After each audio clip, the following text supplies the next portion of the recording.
It's June 1st, Saturday. I'm going to try to speak for a minute. It's the afternoon. Most of the time I don't make a video at this time of the day. It's 4:30.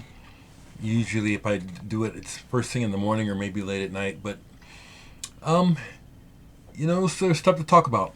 So to start with, more people of note always are passing away. Leon Redbone what he was doing with that old music didn't interest me, but may he rest in peace. But just yesterday we lost Rocky Erickson, formerly of the 13th Floor Elevators. May he rest in peace. The music of the 13th Floor Elevators and Rocky Erickson absolutely was influential on me. I loved the 13th Floor Elevators ever since I first heard them. You're going to miss me. I heard it in the 60s. And that yowl, I was like, wow, what is that? Who is that? Don't have all their records. I used to have the box set of international artists, all the albums on that label out of Texas. And so I had all of those, but I've just got a few here. I've got Easter Everywhere on picture disc. I love this album. I've got it on CD. I don't have my favorite anymore, which is kind of sad. Bull of the Woods is probably my favorite 13th Floor Elevators album.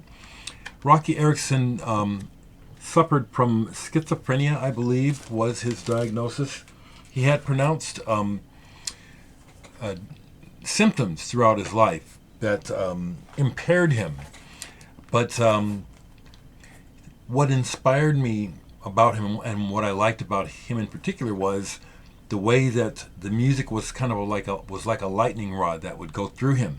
I relate to that and picked up on that as a kid, and that's the thing that I am always looking to experience myself when I play live. Is you want those moments of electricity and those special just things that happen it's like it's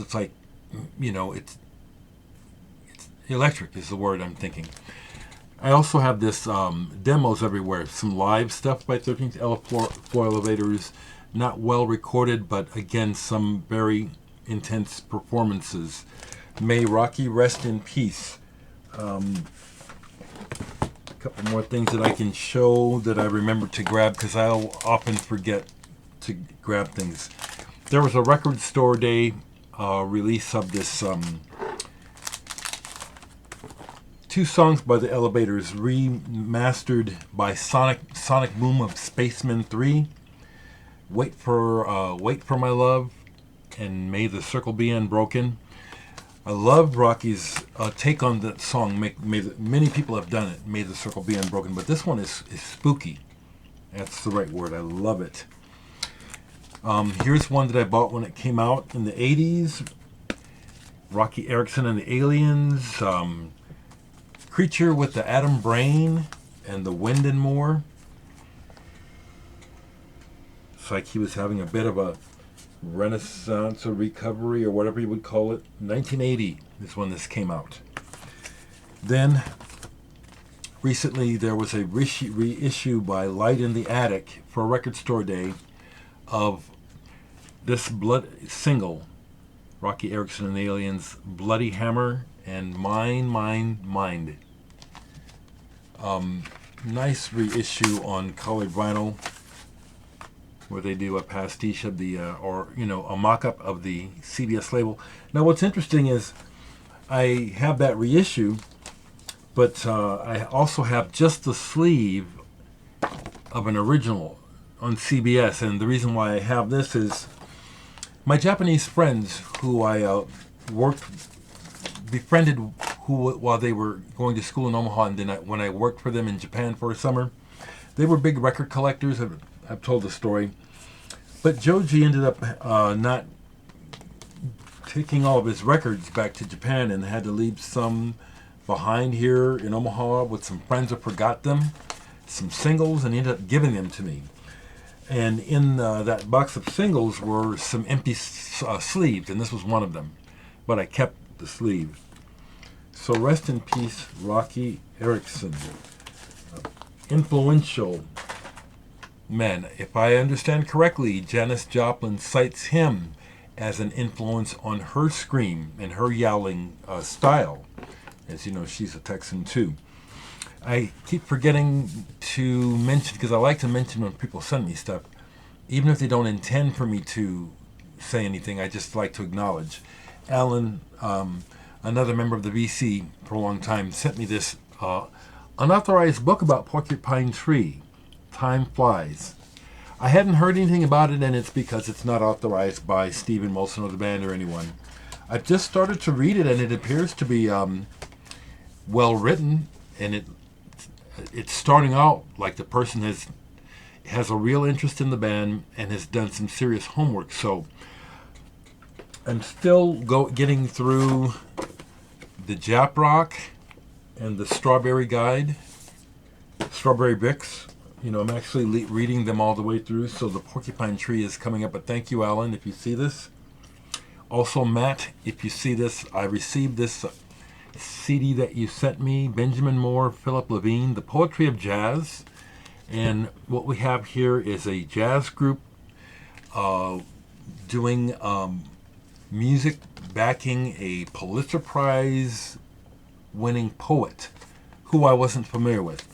I've only listened to this just a little bit so far. I'm going to have to come back to it because my immediate thing is, well, I just want to hear the music. I'm not interested in the poetry. I don't mean to be crass, but I have to kind of get my mind adjusted to even want to care about what he's saying. Because you have to, for me, it's like for poetry to work, I have to care. I have to actually be taking the time to pay attention to this person, what they're saying, and how it strikes me, because poetry is a lot of things on a lot of levels, and it could just be speaking. A lot of the way I speak is poetic. People tell me that, and I know it, I feel it. But poetry can also be very soul revealing. It can be ways of saying things that you're saying more than you're able to say with just words. But the poem, it's in there to be absorbed, deciphered, pondered upon, whatever. So I know that this Poetry of Jazz is something that I will give several listens to before I can really say anything about it. I've shown this a couple times. I'll show it again. The Unlonely Rain Dancer by Keith Tippett. Yeah, this has popped back on my player again since I last showed it. And I love his style. I love Keith Tippett's playing. And I recommend this. I was going to talk about something else before I go. I haven't received my copy yet of the Planisphere picture disc by Numero Group. My friend Randy Lemasters got his, so hopefully mine will arrive next week. Some people, I was going to try, let me see if something's up here right quick, okay? It may or may not be here.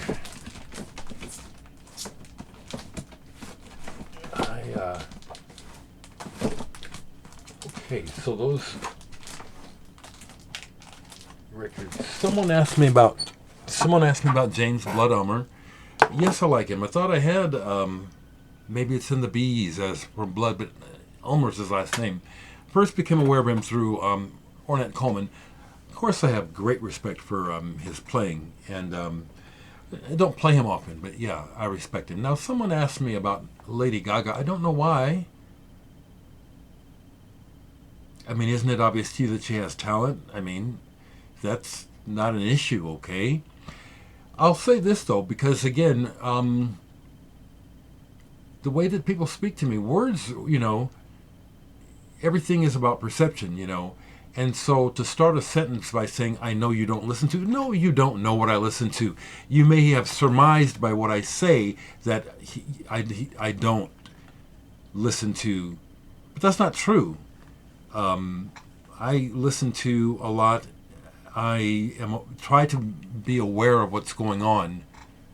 So right away, starting, it's like, that. But again, it gets my, it's who I am, okay, people?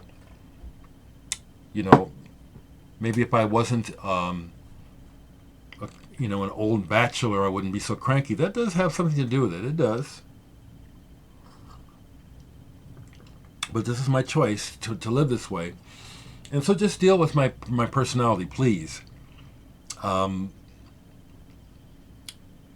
It's obvious that there are people who are in the mainstream making music who have talent. You know, I'll say this about Lady Gaga. I remember before she was Lady Gaga, when she would come through under her own name playing new wave, and she hit the board. She's played Omaha back in the day before she was big. I didn't go see her. I know she's real. Okay. A current band that is going, that I am aware of and I think they're interesting is Horror, with nines. They spell the R's are nines instead of R's. Horror. A band from Nebraska, Plaque Blag. I consider the lead of the band, Raw, as a friend. They just did a European tour opening for Horror. And I was so pleased for them and also jealous, to be honest, you know. What Horror is doing is interesting.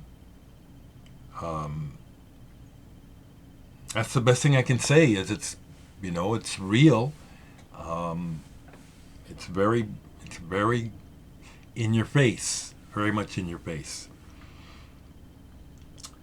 I recently checked out the new Madonna, and there's probably a decent song on the album, but the first single or two that I've heard are not impressive. Pop product, and that's the way I'll put it, because it's not even necessarily music what is being, and there was a time when I was wishing this would be the case, but the way that it's mutated was definitely not what I hoped for. But some of the current pop sounds are barely music, but still just, barely listenable for my taste. So I do check stuff out. I've checked out Billie Eilish, and I understand why she's hot with, and why she's considered something cutting edge. I understand it, It's not for me, it's I'm an old fart. So I be checking shit out.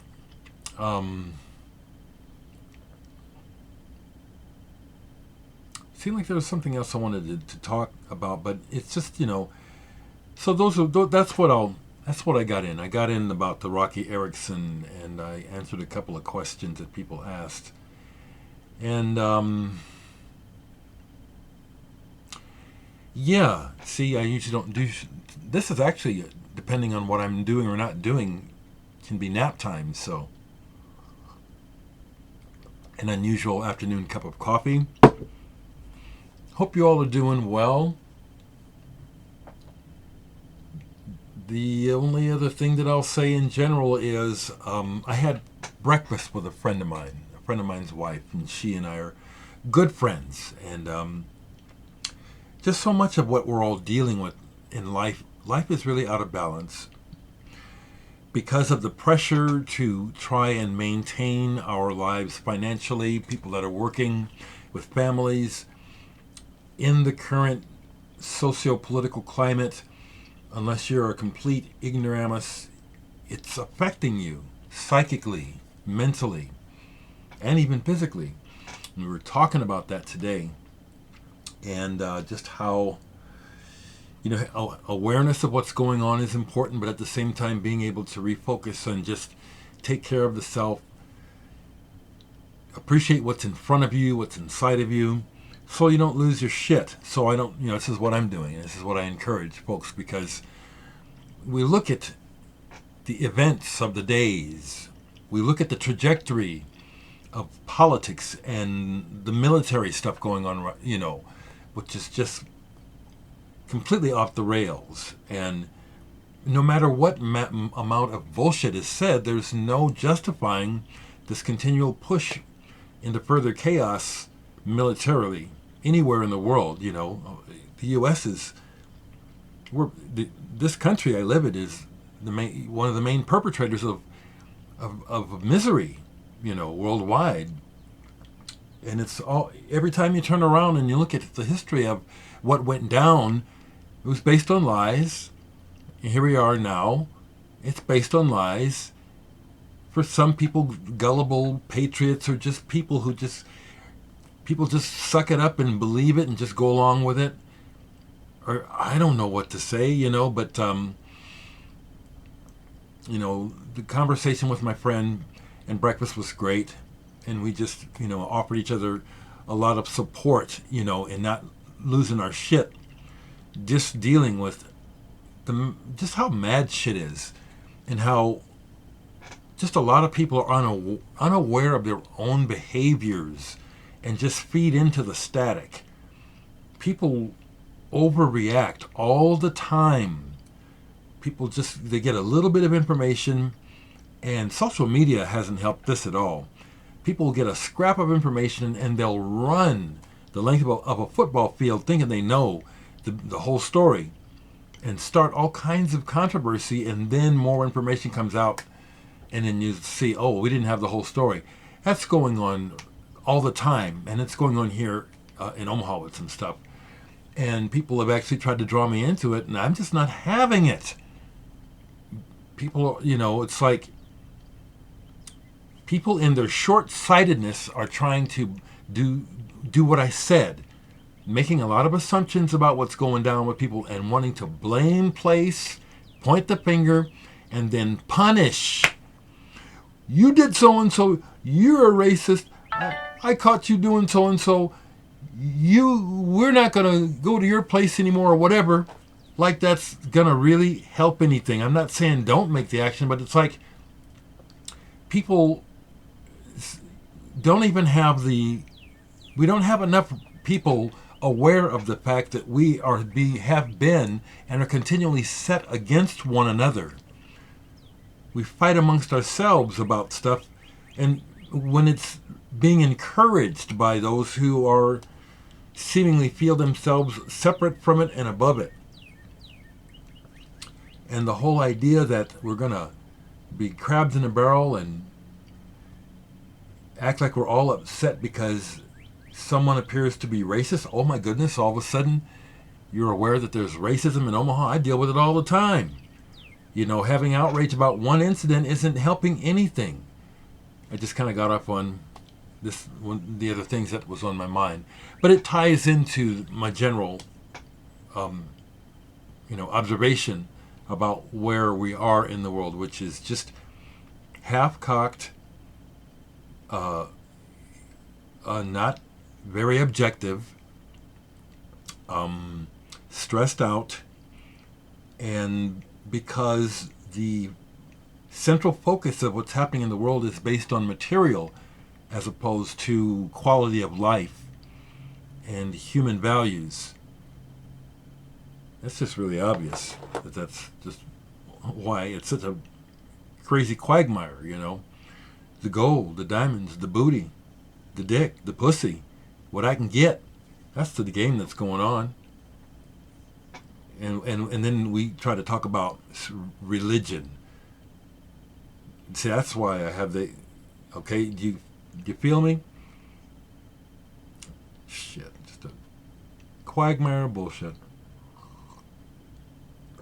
So let the music play. Let good friendships and family relationships, if they are good, let those shine. If you got something good to share, even if you're stressed out, if you got love inside of you, try to let it rise up and love yourself a little bit or a whole lot, and then share that with others. That's a big part of how I'm able to manage. Is my sense of self is real, and it's based in acceptance. So that's a big part of how I'm able to be okay. Is I love myself. I'm aware of my warts and all, but it's like I'm not.